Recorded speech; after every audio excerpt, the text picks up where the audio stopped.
9 है, जो हम लोग डेली क्या करवा रहे हैं, करंट अफेयर्स का सेशन चलवा रहे हैं, जीके जीएस का सेशन करवा रहे हैं और वीकली मैथ्स और रीजनिंग का भी वीडियो डाला जा रहा है। तो बीपीएससी परमानेंट टीचर के रिगार्डिंग किया जा रहा है। जो भी सिलेबस में दिया गया है उसी को नज़र में रखते हुए हम लोग कोशिश कर रहे हैं कि सिलेबस को कवर कर लें, क्योंकि एग्ज़ाम डेट भी आ गया है। आपको 19 अगस्त को क्या होगा, 19 अगस्त को हिंदी का पेपर होगा। किस चीज़ का पेपर होगा? हिंदी का पेपर, सॉरी हिंदी और इंग्लिश, जो भी आप लैंग्वेज इसको बोल सकते हैं, जिसमें आपको टोटल 150 क्वेश्चन देखने को मिल सकता है। तो अगर आप देख रहे हैं कि 19 अगस्त के पूरा 1 से लेकर के 12 तक का जो भी रहेंगे टीचर, सबका लैंग्वेज पेपर होगा, तो बहुत बड़ा लोड लेने वाला नहीं है। हिंदी आप बेसिक तरीक़ा से, आपको एक चैप्टर हिंदी का पढ़ा दिया गया है, प्रैक्टिस आप उस पर कर सकते हैं। बाकी आपको धीरे धीरे सारा चीज़ करवा दिया जाएगा, क्योंकि 19 तारीख का जो लैंग्वेज वाला पेपर है वो सिर्फ क्वालिफाइंग है, उसमें आपको क्वालिफाई करना है। तो चलिए हम लोग जैसा कि जान रहे हैं कि करंट अफेयर्स का जो सेशन है, करंट अफेयर्स बहुत ही इम्पोर्टेंट साबित होने वाला है रिजल्ट देने में, क्योंकि आपको 1 to 5 के लिए, 1 to 5 से लेकर के 6 to 8 और 9-10 से लेकर के 12 तक का सारे के लिए एक करंट अफेयर्स आपको काम देगा। आपको 20 से 25 क्वेश्चन, 20 के अप्रॉक्स में तो आपको देखने को मिल भी सकते हैं, 20 प्लस ही आपको देखने को मिल सकते हैं करंट अफेयर से क्वेश्चन। तो इसलिए हम लोग क्या कर रहे हैं कि जो सेशन चलवाया जा रहा है वो एक ऑथेंटिक बुक के द्वारा किया जा रहा है, जो आपको अच्छे लेवल का जो क्वेश्चन है वो आपको करवाया जा रहा है, जो सिलेक्टेड है, जो एग्ज़ाम में आने की भरपूर संभावना है। तो आइए पहला नंबर क्वेश्चन से स्टार्ट करते हैं। किस कंपनी ने श्रीहरिकोटा में भारत का पहला निजी लॉन्च पैड स्थापित किया है? तो ये आपका ऑप्शन नंबर ए अग्रिकूल कॉस्मोस है, अग्रिकूल कॉस्मोस ऑप्शन नंबर ए हो जाएगा। हाल ही में नियुक्ति में कौन सुमेलित है? तो पीटी उषा ओलंपिक संघ के प्रथम महिला अध्यक्ष, ये तो सही है। अनवर इब्राहिम मलेशिया के प्रधानमंत्री हैं, ये भी सही है। तेओदोरो ओबियांग न्युग्मा अबासोगो गिनी के राष्ट्रपति चुने गए हैं। तो उपयुक्त में से सभी ऑप्शन नंबर डी आपका सही आंसर हो जाएगा। अहमदाबाद के नरेंद्र मोदी स्टेडियम में उत्तर प्रदेश के खिलाफ विजय हजारे ट्रॉफी 2022 के लिए 2022 के दौरान एक ओवर में 7 छक्के लगाने वाले कौन पहले खिलाड़ी बन गए? तो ऋतुराज गायकवाड़ हैं। ऑस्ट्रेलिया और भारत की सेनाओं के बीच संयुक्त सैन्य अभ्यास ऑस्ट्रा हिंद, तो ऑस्ट्रा हिंद किन दो देशों के बीच में जो सैन्य अभ्यास चलता है? तो ऑस्ट्रेलिया और भारत। हिंद से हिंदुस्तान आप याद रख सकते हैं। तो ये कहाँ पे स्टार्ट किया, इसका आयोजन कहाँ किया गया है? तो इसका आयोजन आपको राजस्थान में किया गया है, ऑप्शन नंबर सी सही हो जाएगा। हाल ही में किस राज्य सरकार ने हर घर गंगा जल योजना शुरू की? तो ये बिहार में है, क्योंकि गया में रबर डैम इसी योजना के तहत बनाया गया है। गया में रबर डैम बनाने का उद्देश्य ये था, क्योंकि गया जो बोध गया है मोक्षदात्री के तौर पर जाना जाता है, मोक्ष की भूमि जाना जाता है। यहाँ देश विदेश से लोग अपने पितरों के, पुरखों के, या जो भी बोल सकते हैं पूर्वजों के मुक्ति के लिए यहाँ पे श्राद्ध किया करते हैं। तो श्राद्ध कर्म कांड में आपको पता ही होगा कि पानी का, स्नान करने का, ये सब का महत्व रहता है। तो पानी फल्गु नदी में नहीं रहने के कारण से ये थोड़ा सा प्रभावित हो रहा था, इसलिए बिहार सरकार द्वारा रबर डैम का निर्माण किया गया, जिससे यहाँ पे सालों भर उपयुक्त मात्रा में पानी रहेगा, वो भी गंगा जी का जल। तो वो भी हुआ है, और हर घर गंगा जल का मिशन आपको बिहार सरकार द्वारा किया गया है। तो आपको हम रबर डैम के बारे में ये भी बता दिए, क्योंकि रबर डैम बहुत ही इम्पोर्टेंट रहा है करंट अफेयर्स में, आपको सेट में आ भी जाएगा। तो रबर डैम, पहला रबर डैम कहाँ बनाया गया है? तो बिहार के गया जी में, गया जी में, ठीक है ना। नेक्स्ट चलिए क्वेश्चन 6 नंबर। किस देश ने ऑस्ट्रेलिया को हराकर पहली बार डेविस कप 2022 का खिताब जीता है? तो ये आपका जो देश है कनाडा है। जनवरी 2023 में 74वें गणतंत्र दिवस समारोह में मुख्य अतिथि कौन बने हैं? तो क्वेश्चन रिपीट हो गया है, आप बता सकते हैं इसका। अब्देल फतेह अल सीसी है। किस देश के राष्ट्राध्यक्ष है? तो मिस्र देश के राष्ट्राध्यक्ष है। फसाई द्वारा किस जानवर को फूड एनिमल का टैग दिया गया है? तो यह हिमालयी याक, ऑप्शन नंबर सी। नवंबर 2022 में दुनिया का सबसे बड़ा सक्रिय ज्वालामुखी मौना लाओ दुनिया का सबसे बड़ा सक्रिय ज्वालामुखी है, मौना लाओ। लगभग 38 वर्ष बाद फटना शुरू हुआ है। किस द्वीप पर है? तो ये है आपका ये आपका हवाई द्वीप पर है। कौन सा द्वीप ज्वालामुखी है? ज्वालामुखी मौना लाओ, याद रखिएगा, मौना लाओ सक्रिय ज्वालामुखी है। अब आइए नेक्स्ट नंबर क्वेश्चन, टीबी मुक्त भारत अभियान के संबंध में कौन सा कथन सत्य है? तो इसमें कथन और निष्कर्ष से रिलेटेड जब क्वेश्चन आ जाते हैं तो आपको 3 से 4 क्वेश्चन आपको दे देते हैं। तो आइए सबसे पहले कथन 1 को पढ़ते हैं। टीबी मुक्त भारत अभियान की राष्ट्रीय योजना निश्चय मित्र है, सही है। भारत सरकार ने 2025 तक टीबी उन्मूलन का लक्ष्य रखा है। टीबी उन्मूलन का लक्ष्य कब तक रखा है? तो 2025 तक, ये आपको याद रख लीजिएगा। और इसका पोर्टल है निश्चय 2.0। तो उपयुक्त में से सभी ऑप्शन नंबर डी इसका करेक्ट आंसर हो जाएगा। किस देश ने कुडनकुलम में भारत के सबसे बड़े परमाणु ऊर्जा केंद्र के लिए अधिक उन्नत संयंत्र विकल्प की पेशकश की है? तो ये आपका रूस है। कौन सा देश है? तो रूस है। भारत ने निम्नलिखित में से किस कार्यकाल के लिए अंतर्राष्ट्रीय इलेक्ट्रिकल कमीशन का अध्यक्ष पद जीता है? और श्री विमल महेंद्रू भारत का प्रतिनिधित्व करते हुए आईसी के उपाध्यक्ष रहेंगे। तो किस कार्यकाल के लिए? तो कार्यकाल ये जो आपसे पूछा हुआ है, तो किस काल से लेकर के किस काल तक ये टर्म चलेगा उपाध्यक्ष का पद का? तो 23 से 25 तक चलेगा। 2 सालों के लिए चुना गया है। कार्यकाल आपसे पूछा गया था किसका? अंतर्राष्ट्रीय इलेक्ट्रिकल कमीशन का उपाध्यक्ष का पद भारत जीता है। तो भारत के कौन उपाध्यक्ष रहेंगे? तो विमल महेंद्रू रहेंगे। कार्यकाल कब से कब तक रहेगा? तो 23 से 25 तक रहेगा। संविधान दिवस के संदर्भ में निम्नलिखित कथनों पर विचार कीजिए। संविधान दिवस प्रत्येक वर्ष 26 नवंबर को मनाया जाता है, बिल्कुल सही है। पहली बार 26 नवंबर 2015 को संविधान दिवस मनाया गया था। तो उपयुक्त में से दोनों सही है, तो इसलिए ऑप्शन नंबर सी आपका सही आंसर हो जाएगा। 14 नंबर क्वेश्चन देखिए, केंद्रीय विज्ञान एवं प्रौद्योगिकी मंत्रालय के तहत वैज्ञानिक और अनुसंधान परिषद CSIR द्वारा भारत का पहला नाइट स्काई सेंचुरी कहाँ स्थापित किया गया है? तो ये हेनले लद्दाख में, ऑप्शन नंबर ए करेक्ट हो जाएगा। नवंबर 2022 में यूरोपीय संसद ने किस देश को आतंकवाद प्रायोजक देश घोषित किया है? तो आपका नवंबर 2022 में यूरोपीय संसद ने, यूरोपीय संसद कह दिया, तो किस देश को आतंकवाद प्रायोजक देश घोषित किया है? तो रूस को घोषित किया है, क्योंकि आपको पता ही होगा कि रूस और कौन था?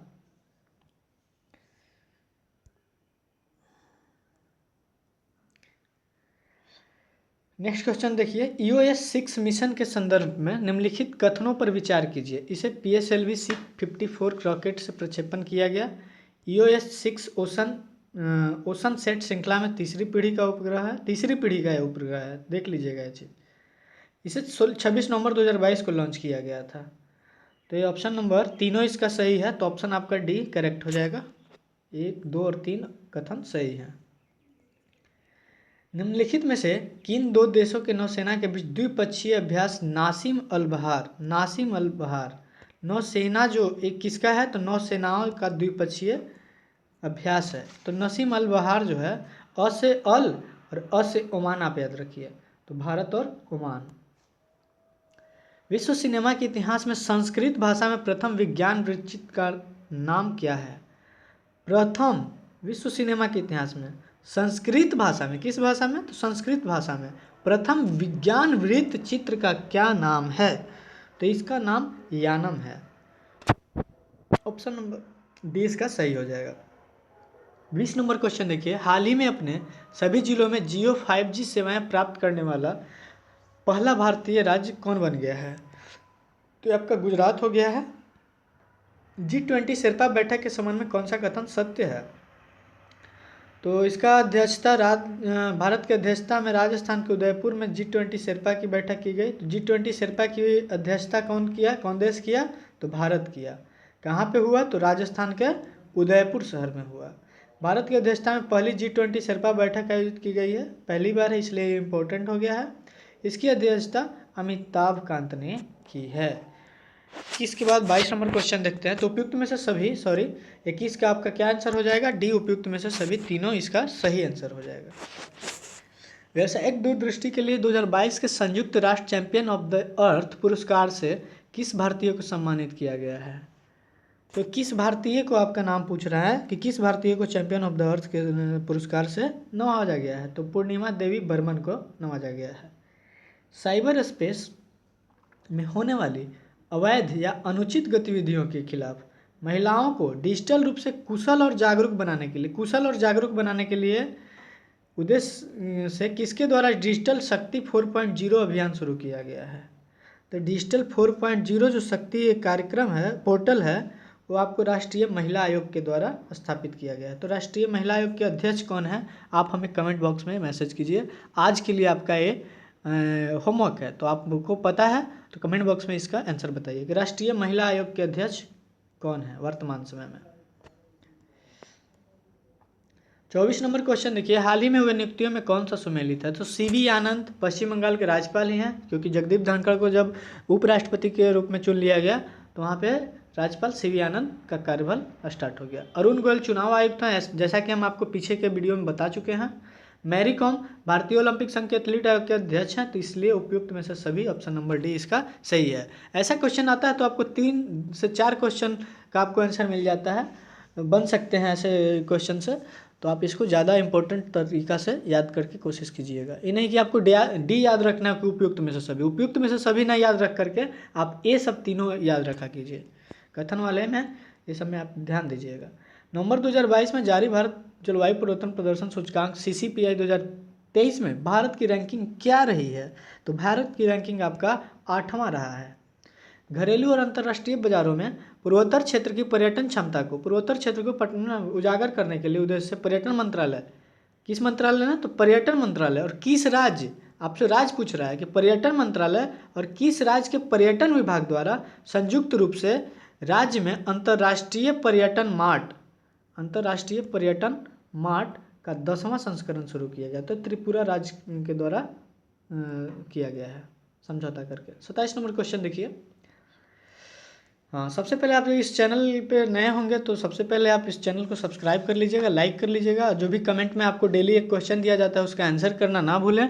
और आपको पीछे का अगर सेट नहीं देखे हैं तो आप प्लेलिस्ट में जाइए और करंट अफेयर्स का 1 ईयर करंट अफेयर्स का सेशन दिया हुआ है, प्लेलिस्ट बनाया हुआ है, उसमें आपको पूरा वीडियो मिल जाएगा। ये आपका जो करंट अफेयर्स है 1 अप्रैल 2022 से आपको 1 अप्रैल 2023 तक का साल भर का करंट अफेयर्स, और किसी भी एग्जाम के लिए साल भर का करंट हमारा बहुत उपयोगी हो जाता है। अगर मेरा 19 अगस्त से चालू हो जा रहा है BPSC परमानेंट 7th फेज का एग्ज़ाम, तो हम लोग क्या करेंगे कि अगस्त तक का, ये तो अप्रैल तक है ना, तो अप्रैल से लेकर के अगस्त का नहीं पूछेगा, लेकिन हम जुलाई का कर लेंगे, ठीक है ना। तो अप्रैल से जुलाई तक का भी हम समराइज कर लेंगे। और जो भी सेशन है जो चल रहा है प्रैक्टिस सेट, इससे क्वेश्चन आपको 50% कवर हो जाएंगे। और बाकी हम जो 50% देंगे वो 3 से 4 वीडियो हम देंगे बना करके, 5 वीडियो, वो आपको 1 लाइनर के फॉर्म में रहेंगे, और उससे आपको पूरे के पूरे करंट अफेयर्स मिलने का संभावना बन जाएंगे। तो चलिए, इसके लिए आपको टेंशन लेने की ज़रूरत नहीं है, आप अच्छे से पढ़ाई कीजिए। बाकी जो भी क्या पढ़ना है क्या छोड़ना है वो सब हम सेलेक्टिव पार्ट को ही हम कर रहे हैं रिवीजन के तौर पे। आप सिर्फ क्या कीजिए कि आप डेली अच्छे से क्लास कीजिए और पूरे रिवीजन करिए वीकली वीकेंड पर, और अच्छे से आप तैयारी कर लीजिए, प्रैक्टिस कर लीजिए। जो 8 से 9 बजे आपका जो क्विज चलता है डेली रात में, वो आप टेलीग्राम में नहीं जुड़े हैं तो कमेंट बॉक्स में आप मैसेज करके आप उसका लिंक ले सकते हैं, शेयर आपको कर दिया जाएगा। तो अगर आप नए हैं तो ये सब आप प्रोसेस को जारी रखिए, कर दीजिए, ताकि आपको क्लास में जोड़ दिया जाए।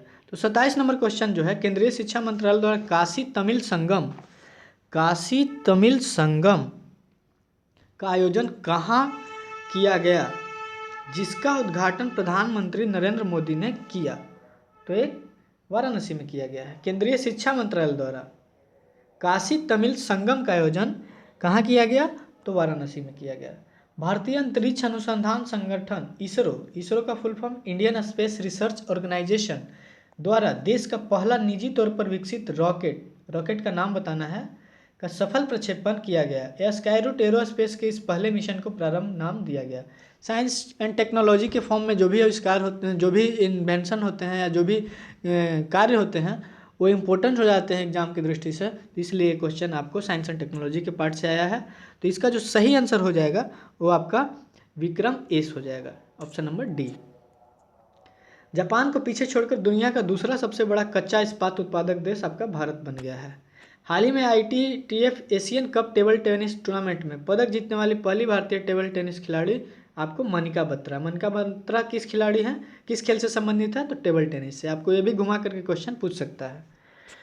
21 नंबर क्वेश्चन देखिए, आर्टेमिस 1 मिशन से संबंधित निम्नलिखित कथनों पर विचार कीजिए। नासा का मिशन है, बिल्कुल सही है।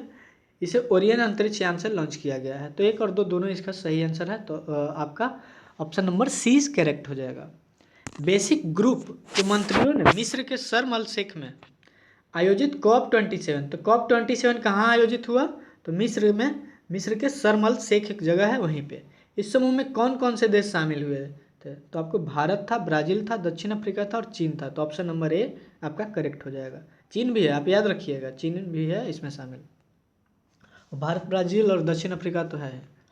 अंतर्राष्ट्रीय टेबल टेनिस महासंघ के एथलीट आयोग में चुने जाने वाले भारत के पहले खिलाड़ी कौन बन गए हैं, तो यह है शरत कमल अचंत। अचंत पहले लगा दिएगा, तो यही है शरत कमल अचंत, टेबल टेनिस खिलाड़ी है जिनको क्या चुना गया, एथलीट आयोग में चुने जाने वाले पहले भारतीय खिलाड़ी बन गया है। G20 राष्ट्राध्यक्ष एवं शासनाध्यक्ष के शिखर सम्मेलन 2022 के संदर्भ में निम्नलिखित कथनों पर विचार कीजिए। कथन और कारक से हम बताए हैं, जब स्टेटमेंट बेस्ड आपको क्वेश्चन देता है तो उसमें आपको 3 से 4 क्वेश्चन का आंसर कर देता है, तो आप उसको अच्छे से पढ़ लीजिएगा, उसको माइंड में रख लीजिएगा। G20 का कैवा संस्करण है, तो ये 16वां संस्करण है। इस प्रधानमंत्री नरेंद्र मोदी शिखर सम्मेलन भारत का प्रतिनिधित्व किए थे और ये बाली में हुआ था, बाली में, हाँ आइएगा, इंडोनेशिया के प्रेसिडेंसी के तहत बाली में आयोजित किया गया था। तो 3 क्वेश्चन आपको मिल गया। 2022 में जो संस्करण हुआ वो जो ये हुआ G20 जो 2022 में संपन्न हुआ, 21वां संस्करण था, तो 16वां संस्करण था। कहाँ आयोजित हुआ, तो इंडोनेशिया के बाली में। और इसमें कौन से प्रतिनिधित्व किए भारत के तौर पे, तो प्रधानमंत्री नरेंद्र मोदी किए। तो ऑप्शन नंबर इसका कौन हो जाएगा सही, ऑप्शन नंबर डी आपका करेक्ट हो जाएगा। 1, 2 and 3 statement are correct. Question number 35 देखिए, 50 क्वेश्चन का सीरीज डेली करवाया जाता है, जिससे आपको बहुत ही करंट अफेयर्स का एक प्रैक्टिस भी हो जाएगा, कैसे क्वेश्चन पूछते हैं वो आइडिया भी लग जाएगा और आपको पूरे अच्छे लेवल से तैयारी भी हो जाएगा। तो तीनों चीज़ को हम लोग देखते हुए इस सेशन को स्टार्ट किए हैं और बाकी जो है बचा हुआ रहेगा, जो इंपॉर्टेंट वो आपको हम 4 से 5 वीडियो डालेंगे, उसी में कवर हो जाएगा। ये आपको इम्पोर्टेंट सीरीज है करंट अफेयर्स के। ये जो साल भर में जितने एग्जाम स्टेट लेवल का हो या सेंट्रल लेवल का हो, भारत सरकार का हो या बिहार सरकार का हो, सब जगह के लिए कॉमन हो जाएंगे। ठीक है। 29वें एशिया प्रशांत आर्थिक सहयोग अपेक सम्मेलन के संबंध में कौन सा कथन सत्य है, तो यह सम्मेलन थाईलैंड की राजधानी बैंकॉक में। तो आपको पहला क्वेश्चन मिल गया कि थाईलैंड की राजधानी कहाँ है, तो बैंकॉक भी है, आपको देख लीजिएगा। एपेक 21 सदस्यीय अर्थव्यवस्था के लिए एक अंतर सरकारी मंच है। तो ऑप्शन नंबर 1 और 2 दोनों सही है, तो ऑप्शन नंबर 1 करेक्ट हो जाएगा। 36 नंबर क्वेश्चन, आतंकवाद रोधी वित्त पोषण पर तीसरे नो मनी फॉर टेरर मंत्री स्तरीय सम्मेलन कहाँ आयोजित किया गया है, तो ये आपका सम्मेलन जो है नई दिल्ली में आयोजित किया गया है। ऑप्शन नंबर 1 करेक्ट हो जाएगा। साहित्य के 5वें JCB पुरस्कार, तो JCB पुरस्कार किस क्षेत्र में दिया जाता है, तो साहित्य के क्षेत्र में। पहला क्वेश्चन तो आपको यही बन गया। तो इसके एक खालिद जावेद को मिला है, उर्दू राइटर है, ये भी आपको पहले दूसरा क्वेश्चन हो गया। किस पुस्तक के लिए मिला है खालिद जावेद को, तो द पैराडाइज ऑफ फूड के लिए मिला है। और उर्दू से इंग्लिश में जो ट्रांसलेट किए हैं वो बारन फारूकी किए हैं, बारन फारूकी, और इसका अनुवाद उर्दू से इंग्लिश में किए हैं। मूल रूप से 2014 में नेमत खाना के रूप में प्रकाशित पुस्तक, पुरस्कार जीतने वाला चौथा अनुवाद और उर्दू में पहला काम था, इसलिए उपयुक्त में से सभी इसका सही आंसर हो जाएगा। तीनों ऑप्शन आपका एक करेक्ट है। अब देखिए नेक्स्ट क्वेश्चन देखते हैं 38 नंबर। नवंबर 2022 में भारत आसियान रक्षा मंत्रियों की पहली बैठक कहाँ हुई थी, तो आप पहले ये बताइए कि भारत के रक्षा मंत्री कौन है। तो भारत के रक्षा मंत्री आपको कौन है, राजनाथ सिंह है। तो बैठक कहाँ हुई थी, तो इसका जो बैठक हुआ था वो आपको CM रीप कंबोडिया में हुआ था, याद रखिएगा। नवंबर 2022 में भारत आसियान रक्षा मंत्रियों की बैठक CM रीप कंबोडिया में हुआ था। हिमाचल प्रदेश के राज्यपाल द्वारा गांधी मंडेला पुरस्कार 2022 प्रदान किया गया, तो किनको, तो दलाई लामा को प्राप्त किया गया है, प्रदान किया गया है। दलाई लामा कौन है, तो बौद्धिस्टों के जो बुद्ध को मानने वाले जो भी लोग हैं, तो बुद्धिज्म के अभी के वर्तमान समय के क्या हैं, वो गुरु हैं।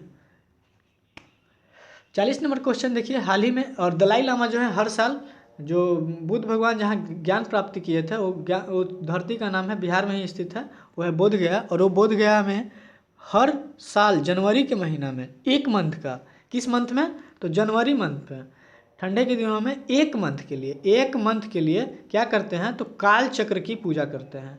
काल चक्र की पूजा करते हैं। कौन, तो दलाई लामा के द्वारा करवाया जाता है। और इसमें राष्ट्रपति, प्रेसिडेंट से लेकर के प्राइम मिनिस्टर तक लोग भी शिरकत करते हैं। और बिहार के तो सीएम या कोई भी डिप्टी सीएम को तो बुलाया ही जाता है। हाल ही में किस देश ने ऑस्ट्रेलिया को हराकर पहली बार बिली जीन किंग कप 2022 जीता है? तो बिली जीन किंग जो कप है वो ऑस्ट्रेलिया को हरा करके जीतने वाला जो देश बना है वो आपको स्विट्जरलैंड बना है। ऑप्शन नंबर ए करेक्ट है। पूर्वोत्तर क्षेत्र के पहले क्षेत्रीय यूनानी चिकित्सा अनुसंधान संस्थान का उद्घाटन कहाँ किया गया है? तो ये सिलचर में किया गया है, असम में है। अरीतापट्टी गांव कहाँ पे है? तो ये आपको तमिलनाडु में है। तो किसके लिए प्रसिद्ध है? तो जैव विविधता विरासत स्थल इसको अधिसूचित किया गया है। प्रथम जैव विविधता विरासत कौन से गांव है? तो अरीतापट्टी गांव है। किस राज्य में है? तो तमिलनाडु में। पट्टी तो आ रहा है तो तमिलनाडु, याद रखिएगा। लिंक कर लीजिए क्वेश्चन को तो आपको ज़्यादा इंपॉर्टेंट रहेगा एग्जाम में सही होने का। आत्महत्या पर रोक लगाने की दिशा में पहल करते हुए केंद्रीय स्वास्थ्य एवं परिवार कल्याण मंत्रालय, कौन सा मंत्रालय? तो केंद्रीय स्वास्थ्य और परिवार कल्याण मंत्रालय। तो आप ये बताइए कि केंद्रीय स्वास्थ्य मंत्री हैं कौन? तो हम आपको बता दे रहे हैं। आप कमेंट बॉक्स में आप एक क्वेश्चन का आंसर दीजिएगा जो आपको पीछे पूछा गया है। हम आपको बता रहे हैं कि केंद्रीय स्वास्थ्य मंत्री अभी कौन है? तो मनसुख मांडविया है। मनसुख मंडाविया, या लिख लीजिएगा मंडाविया। ये कहाँ के हैं? तो गुजरात के। कहाँ के हैं? गुजरात के हैं। इसका कह रहा है कि राष्ट्रीय आत्महत्या रोकथाम रणनीति की घोषणा की है। इसके अंतर्गत वर्ष तक आत्महत्या के कारण मृत्यु दर को 10% तक कम करने का लक्ष्य निर्धारित किया गया है। तो इसका जो वर्ष रखा गया है, मोटिव वर्ष, वो आपका 2030 रखा गया। ऑप्शन नंबर ए इसका करेक्ट हो जाएगा आंसर। 43 के बाद आते हैं 44 क्वेश्चन पे। 6 क्वेश्चन और बच गए हैं। विभिन्न क्षेत्रों, चरणों और कार्यों में स्टार्टअप और उद्यमियों के बीच मेंटरशिप की सुविधा प्रदान करने के लिए किस मंत्रालय द्वारा, आपसे मंत्रालय पूछ लिया, मार्ग platform advisory assistance resilience growth launch किया है? तो ये आपका जो मंत्रालय है इससे आपको रिलेटेड क्वेश्चन हो गया है। तो आप सभी मंत्रालय के बारे में एक बार देख लीजिए और मंत्रालय से संबंधित कौन कौन मंत्रालय किस व्यक्ति अभी संभाल रहे हैं, जैसे रक्षा मंत्रालय, गृह मंत्रालय, खेल मंत्रालय, परिवहन मंत्रालय। तो ये सब आप एक बार कैबिनेट से लेकर के बिहार का भी आप एक बार देख लीजिए, आपको एग्जाम में इम्पोर्टेंट हो सकता है। ऐसे तो हम नियुक्ति जब पढ़ाएंगे तो आपको हम पढ़ा देंगे, करवा देंगे। तो इसका आंसर क्या हो जाएगा? वाणिज्य एवं उद्योग मंत्रालय ने इसका किस मंत्रालय द्वारा ये सब किया जा रहा है? तो वाणिज्य एवं उद्योग मंत्रालय द्वारा किया जा रहा है। भारतीय सेना द्वारा आयोजित सैन्य रन क्षेत्रम 2.0 नामक हैकाथन का संबंध किससे है? तो इसका जो संबंध है वो किससे है? तो जम्मू कश्मीर नहीं, साइबर चुनौतियों का समाधान तलाशने। तो ऑप्शन नंबर बी आपका करेक्ट आंसर हो जाएगा। निम्नलिखित में से किस आईआईटी ने एक स्वदेशी मोबाइल ऑपरेटिंग सिस्टम भारोस विकसित किया है? तो भारोस जो विकसित करने वाला जो आईआईटी ये है, इंस्टीट्यूट है, वो आपको मद्रास बन गया है। तो आईआईटी मद्रास इसका सही answer option number A correct हो जाएगा। खाली स्थान अमेरिकी राज्य मैरीलैंड के लेफ्टिनेंट गवर्नर के रूप में निर्वाचित होने वाली पहली भारतीय अमेरिकी राजनीति बनकर इतिहास रच दी है। तो कौन से हैं? नाम पूछ रहा है, तो आपका नाम अरुणा मिल्लर है। ठीक है, उम्मीद करते हैं कि आपको सेशन अच्छा लगता होगा। इंडियन ओपन बैडमिंटन चैंपियनशिप 2023 के संबंध में कौन सा कथन सत्य है? तो पुरुष एकल का खिताब कुणाल ओत ने जीता है, महिला एकल का खिताब एन एस संघ ने जीता है। तो आपका दोनों सही है, तो इसलिए ऑप्शन नंबर करेक्ट सी हो जाएगा। 49 नंबर क्वेश्चन देखिए, आईएमएफ के द्वारा जारी आंकड़ों के अनुसार ब्रिटेन को पीछे छोड़ते हुए किस देश की अर्थव्यवस्था दुनिया की पाँचवीं सबसे बड़ी अर्थव्यवस्था बन गया? तो आपका भारत का ही हो गया है। इसलिए हम लोग को अर्थव्यवस्था और भारत अपने देश में होने पर, भारतीय होने पे गर्व भी करना है, क्योंकि ब्रिटेन को पीछे पछाड़ दिया है। 10-12 गाँव, जैसे अट्टापट्टी गांव जो था पीछे वाला वो तमिलनाडु में था, वैसे 10-12 गाँव कहाँ पे है? इससे तो दसपारा गांव क्यों इम्पोर्टेंट रहा है, इस साल करंट अफेयर्स में क्यों पूछा है, तो इसका थोड़ा सा पढ़ लेंगे। ये पहला जैव गांव में बदलने के बाद, सफलतापूर्वक एक जैव गांव में बदलने के बाद निम्नलिखित में से किस राज्य का एक संशोधित जैव ग्राम स्थापित करने वाला देश का पहला राज्य बन गया है, तो ये आपका राज्य है त्रिपुरा। कौन सा राज्य में है दसपारा गांव? दसपारा गांव त्रिपुरा। दसपारा में प वहाँ भी आ रहा है, त्रिपुरा में भी प आ रहा है, दसपारा में रा लास्ट में आ रहा है, रा इसमें भी लास्ट आ रहा है। तो आप इससे भी लिंक करके आप क्वेश्चन को हम इसलिए बताते हैं कुछ कुछ क्वेश्चन को, क्योंकि आपको याद करने में और क्वेश्चन को सही टिक करने में आपको हेल्प होगा।